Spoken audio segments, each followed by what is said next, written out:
Welcome to the Cougar Cast here at the Kokomo Post Sports. I'm your host, Jay Stevens, and this is the place to get all the information on what's going on inside the athletic department at IU Kokomo. And joining me this week, he was off for a week out there on the beach, is Grant Patterson, the sports information coordinator at IUK. How was that trip out there to South Carolina? Yeah, can't say enough thanks to the men's golf program and assistant AD Brent Martin for letting me tag along. I know they needed the help driving them down there, but also I got to relax on the beach in Ocean Isle, North Carolina, play 3 rounds of golf with some above average golfers. So definitely learned a lot about not only my golf game, but how I can be better with my golf game from our talented men's golf team. So it was a lot of fun. And then I got to ride around and watch them compete in 36 holes of action last Thursday. So we beat IU East in that, and that's our big conference rival. So I think it was a successful first tournament of the spring. Wait, was it Myrtle Beach you guys went to? We were like 25 minutes from North Myrtle Beach. Okay. Personally, I've never been in Myrtle Beach, so I don't know how the North Myrtle Beach and stuff works like that, but I know we were only like a half hour away from what the guy said. Okay, good deal. It's also a good deal because there's a big announcement that came from IUK recently, literally this week. They announced a new athletic director. Tom Norris was on the show earlier this year. He took a job down in Texas. They've had an interim athletic director since Tom Norris went away. That was Heather Hayes, who had the interim tag. This week, that interim tag went away, and she was promoted to full-time director of athletics at IUK. Yeah, you said it best. Simply no need to do any searching when you have the answer right there. Just simply remove the interim tag, and we've got her. So I think we'll be in good hands under Heather. I think she's already proven that in the months since Tom has left this school year in the interim role, and I think we can continue to work smoothly. We can pick up where we left off. So I'm not worried about the direction of our athletic department. I think we're in good hands, and I think bright future. I think that's always a big topic that we have on this show, bright future, and I think nothing changes with this new announcement of Heather. And I mean, for those of you who aren't familiar with Heather, there's an in-depth article out on IUKCougars.com. Be sure to check that out. It gives a synopsis, background of where she comes from, what she's done, and how she's gotten to this point in her professional career.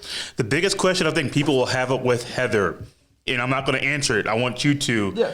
Does she still plan to coach volleyball? Yes, undoubtedly. She will stay in command, in charge of one of our best programs in volleyball, most consistent program. She's been at the helm of the program for 11 years, and that won't change coming up next fall. She'll be back for a 12th season.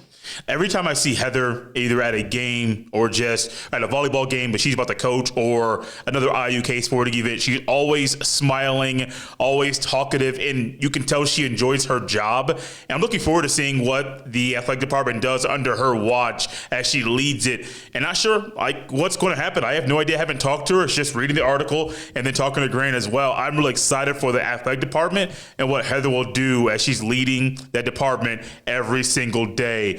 Speaking of things that have gone that are big at IUK, we've been away for a while. Yeah. I know last time we talked, I talked and kind of hinted at, hey, they were 11-11 the last time we talked. And I said, I think people, you and Coach Brentley, would say that does not say how good this team currently is. You quickly said false. Bro, they're on a 9-game winning streak. This team is hot. Yeah, it's the last time we had talked. I think they had won 2 straight. Don't remember who against, but we knew the schedule was going to get a bit more favorable. It doesn't get any tougher than opening the conference slate with the nationally ranked opponent in Point Park. But 9 straight W's, I mean, that's hard at any level. And in the NAIA level, college baseball is strong. And to see our team finally getting some love on the national level, we see accounts like College Baseball Hub and stuff giving us some love up there with those D1 teams even. That shows like NAIA baseball is legit baseball. NAIA baseball is up there with these other divisions, and our team deserves every bit of that. Got some fifth-year seniors that have paid their time. Their efforts have not gone unnoticed, and for them to tie a program best with the 2019 squad, a second-year squad then, to tie the program best for 9 wins, and then they'll compete this weekend at home for a chance to set a new program record. Oh, they got home games this week? I thought they were away again. Yep, so at home this weekend against Oakland City. Ooh. And we are currently tied at 7-2, I believe, with Oakland City and IU Southeast at the top of our division of the River States Conference. I feel like I'm a little behind today. I don't have the normal schedule written down on my notebook. Grant, when... That's what I'm here for. Exactly. That's why you get paid the big bucks. When are they playing and what times are those games? Yeah, so currently having talked to Coach Drew Brantley yesterday, we might have to make a change depending on the rain on Friday. We would move the series to Saturday, Sunday, but as of now, we're still on for a Friday, Saturday. It would be one Friday at 3 p.m. as of now, and then two Saturday at 12, and then the next game follows at about 30 minutes after. But a big series with an Oakland City squad that is 22 or 23-8 this year. So, we know what to expect from this year. Last year, we swept a good team down in Southern Indiana, not on their home field, but on a field that they called home last year. So pretty much in home territory. So it'd be nice to get another 3 wins against the Mighty Oaks of Oakland City, and that would it's not about extending the win streak at this point. It's continuing to play good ball as we get later and later into the season to put yourself in a position to win meaningful games that can get you into the first ever NAIA tournament. So by no means are we done yet. The 9-game win streak is just a nice little slap on the back, like congrats. Like here's some notice. You guys are playing really well, but everybody on that team will tell you the job is not done yet. We are nowhere close to that job being done yet. So still a long ways to go, but we're in a great spot here. So in the fall, the IUK's athletic department had a couple of teams play in the national tournament. Volleyball made it to the final site, and then soccer made the tournament, unfortunately lost that first game. Right. No winter sport made the national tournament at all in the men's or women's basketball. From where we are right now, how likely is it that the baseball team will be able to make the national tournament this year?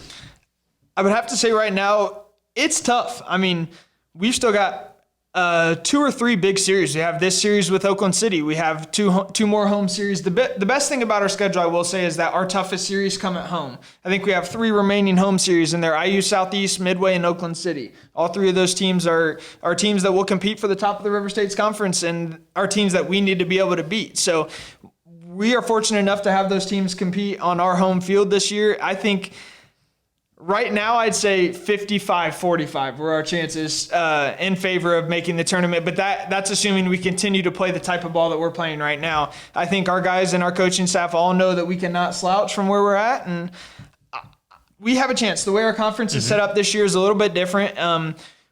So assuming that we're the number 1 seed in the West and that Point Park's the number 1 seed in the East, we would then go out to Point Park to play them for the regular season crown. If we take 2 or 3 from Point Park, we win the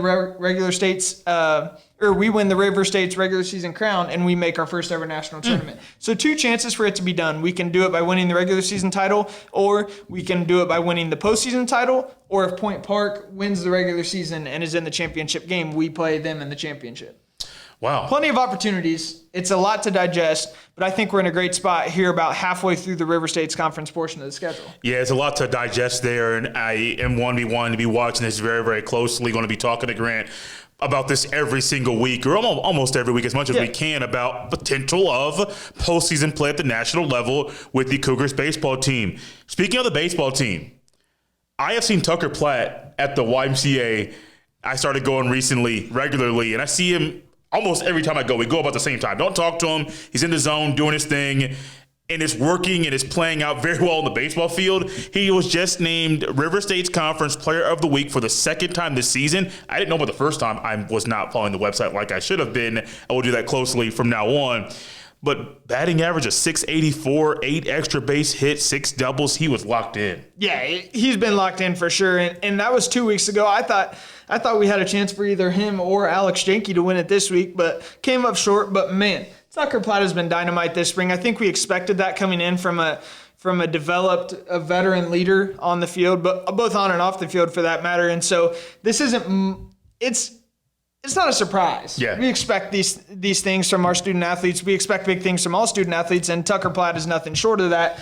But really the test is, can we continue that? And I think Tucker can definitely continue that. And then Alex Janke, he had this past week in West Virginia. He played a big part in the Cougars' 4 wins last week at West Virginia Tech. I think it was his first bomb of the year, maybe his second. Okay. Maybe he got one at Dallas Lloyd. But, man, he's been a spark plug for our offense. Batting in the 2-hole or in the leadoff spot, it doesn't matter. He's been dynamite in center field for us defensively, and a spark plug on the base paths as well. It feels like anytime he gets on base, he's either stealing a bag or he's effectively drawing the attention away from the batter, and that plays a big role. Who are some other players over this stretch that have been playing very well for the Cougars. I think different guys have stepped up. Early on, it was Casey Ross. Casey Ross stepped up in a big way. He hasn't been as hot lately. Jacob Medvesic, same thing. He stepped up in a big way early. Dylan Janke had a big-time hit Sunday in the series finale at West Virginia Tech, tripled to center field, setting up the game-winning base hit for somebody else. So definitely a lot of experienced guys. Pitching staff-wise, Justin Boltemeyer, Logan Greer, Mason Whiteley, Victor Fuji, Asa Christie. We've had a number of guys stand out that have impressed. Alec Murphy. Alec Murphy had a dynamite 2-inning save this weekend. So, like I said, I think we're in a really good spot. Nobody has ever been there before. Yeah. Maybe some of our coaches have been to the NAIA National Tournament, but nobody on our team has. So it'll be a first for everybody. We'll all be competing together as one. And I definitely think this team has what it takes, both in the dugout, coaching staff, both on the field and talent-wise, and then mindset. I think we'll be cool. It's just a matter of continuing this hot play. So also there was something else big that happened. It was not here in Kokomo, but it was the outdoor track and field season just got started. The track and field team went out. I believe they were near where you were. They were close. Just south of me. Should have been. And so I ran into Julian Wallace's mom, and she was talking about the track and field meet. This is before this meet this past weekend. And she said Julian Wallace was doing the decathlon. And I'm like, that's not normal. He didn't mention that when I talked to him here on the show, but he definitely did the decathlon. I don't know if you've thought about ever doing any of these events at one time. It's different, but it takes a different individual to do this in a meet. It's also an amazing thing to say you at least not just attempted to do it, but that you finished it. Because I'm looking at it, javelin, 110 hurdles. I'm going to topple over those things. 100-meter dash, I could do it. It would be very slow. Long jump shot put. I'm like, I'm not trying to do it, but Julian Wallace, congratulations to you for completing this amazing feat. Yeah, here's the thing, Jay. He didn't just do it. He's a second-ranked decathlete in the NAIA so far. Granted, that could be. I missed that note. That could be for a lack of outdoor meets so far, just coming off the indoor, and a lack of meets that offer the decathlon. But Josh, our track and field coach, will correct me if I'm wrong. I'm sure, but I believe the decathlon is only an outdoor track and field event at the national championship, so they don't have an indoor, which would be why Julian hadn't competed in it yet, but this is the first time any IU Kokomo track and field athlete has ever competed in the decathlon. So this is a first for all of our coaches, all of our student athletes to see this happen. It's awesome that a senior who has been here for pretty much all of our track and field years gets to be the first decathlete. And early on in the outdoor season for sure, got a couple of months left, but at any point, if you're ranked number 2 in the nation in one event, I think that says you're a pretty damn good athlete. So I think we know just enough about Julian from how much we talk about him on the show to know that he's capable of competing at a high level. And I'm interested to see if he can carry this decathlon stretch on to NAIA Nationals. So I'm also thinking about going back to when Coach Colvin was on the show before the indoor national meet,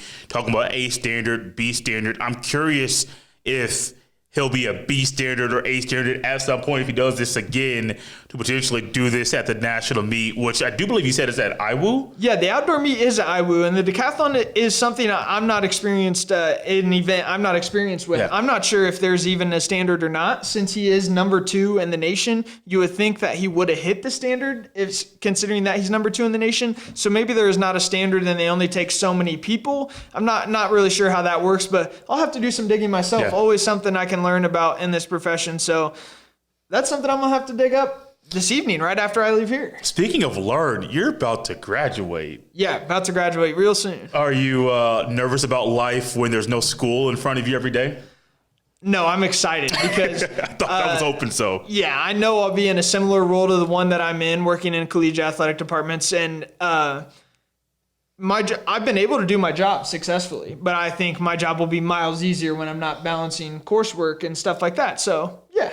I hope so too. I know graduation's fun and it's exciting, and I may have to make some jokes when we get towards that time period, just because we're not far down the road. I know that I can. May 7th, I think, is graduation. May 7th? Yeah, so we're just about 6 weeks away. Man, that's literally around the corner. Yeah, like a month pretty much a month left, and then graduation May 7th. I was looking at my calendar earlier, and my wife and I are planning to go to Indianapolis. for Mother's Day, Easter. Wow, way That's down the road. Jay. But for Easter one day at her brother's, and then at my parents the very next day, and I'm like, we're already here.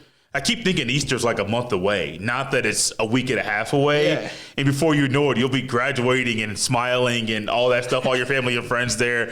I hope somebody embarrasses you during that time period so I can get a laugh out of it. It'll be somebody will embarrass me, and it'll come from one of our coaches in our athletic department. That's their, for sure. I'm here for it. I might need to talk Probably to somebody. Sohaila Akavine. I mean, if she can get it on video and put it on Instagram, I'm here for it. I'm here for stuff like that. I wouldn't put it past her.